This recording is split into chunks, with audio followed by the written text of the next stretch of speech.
Hello friends, स्वागत है आपका अपना YouTube channel NK study stage पर। तो चलिए, आरबीआई में एक बहुत ही बड़ी वैकेंसी आई हुई है। ठीक है, इसमें टोटल 572 सीट्स है और सबसे अच्छा है कि इसमें एलिजिबिलिटी एजुकेशन क्वालिफिकेशन जो चाहिए वो 10th और 12th पास से चाहिए। ठीक है, ग्रेजुएशन पास वाले इनको नहीं भर सकते हैं। ठीक है, तो चलिए इसमें एक एक बात चीज़ विस्तार से देखेंगे हम लोग। टोटल कितनी सीट्स है, कहाँ कहाँ पे आई हुई है वैकेंसी, कब से अप्लाई हो सकता है, फॉर्म फिलअप किया, ये सभी चीज़ों को विस्तार से जानेंगे। तो बने रहिए हमारे चैनल पर, अंत तक वीडियो जरूर देखिएगा। ठीक है, तो चलिए देखते हैं।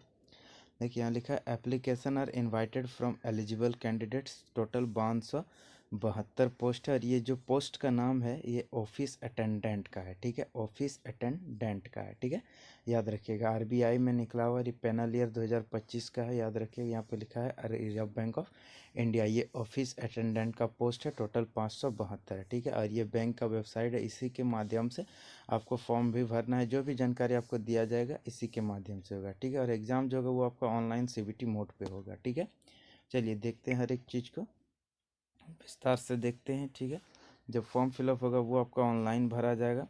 ठीक है, देखिए यहाँ पे लिखा है साफ साफ, candidates are required to apply online only through bank website. इन्हीं वेबसाइट से आपको अप्लाई करना है। ठीक है, चलिए अब आगे देख लेते हैं। तो देखिए अप्लाई का जो तारीख दिया है यहाँ पे साफ साफ लिखा है, वेबसाइट जो लिंक ओपन होगा वो 15 जनवरी से लेकर 4 फरवरी तक लास्ट डेट है। 15 जनवरी से स्टार्ट है और 4 फरवरी इसका लास्ट डेट है। ठीक है, पेमेंट करने का भी यही लास्ट डेट है। और टेंटेटिव यानी कि संभावित एग्ज़ाम तिथि जो दिया है, ऑनलाइन जो एग्ज़ाम होगा वो आपका 28 फरवरी और 1 मार्च तक चल सकता है। ठीक है, 28 फरवरी से 1 मार्च के बीच किसी भी दिन आप लोग को पढ़ सकता है। ये इंपॉर्टेंट जानकारी था। ठीक है, अब चलिए आगे देख लेते हैं। सिलेबस वगैरह फी वगैरह सारा चीज़ देखते हैं।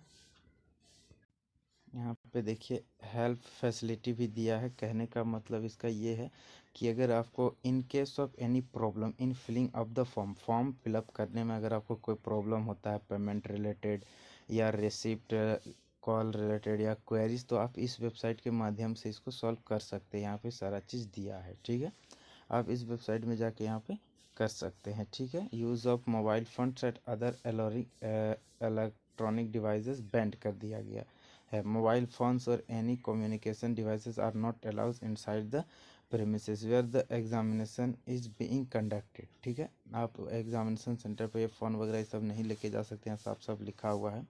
ठीक है, तो चलिए हम लोग इम्पोर्टेंट चीज़ देखेंगे। देखिए यहाँ पे लिखा है साफ एज ऑन, जो यहाँ पे लिखा हुआ है 1/1/2026।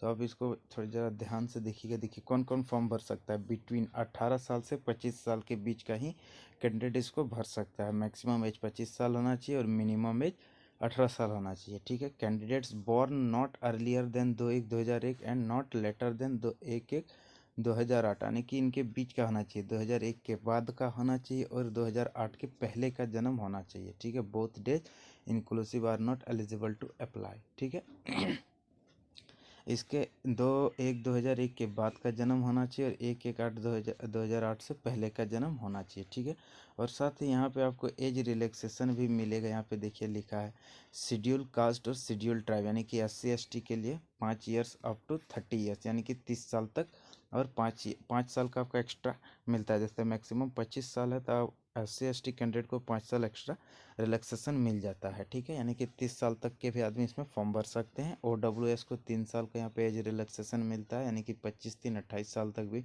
इसको फॉर्म भर सकता है। ठीक है, पर्सनस विथ बेंचमार्क डिजेबिलिटी वाले को 10 ईयर्स का मिलता है। जनरल EWS को 13 ईयर्स मिलता है। OBC को और 15 ईयर्स ST SC जो PWD कैंडिडेट है उनको यहाँ पे एज रिलैक्सेशन मिलता है। इस चीज़ को ध्यान से रखिएगा। ठीक है, चलिए आगे देखते हैं।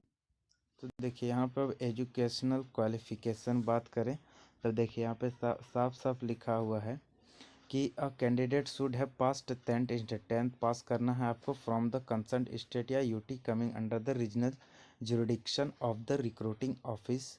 ठीक है, टू विच इज अप्लाइंग, यानी कि जो 10th पास है कोई भी स्टेट गवर्नमेंट या यूनियन टेरेटरी के बोर्ड से, तो वो इसको भर सकते हैं। ठीक है, इस चीज़ को क्लियर हो गया। अब यहाँ पे एक चीज़ लिखा हुआ है 10th और मैक्सिमम 12th होना चाहिए। देखिए यहाँ पे लिखा है कि the candidate should be an undergraduate as on 1/1/2000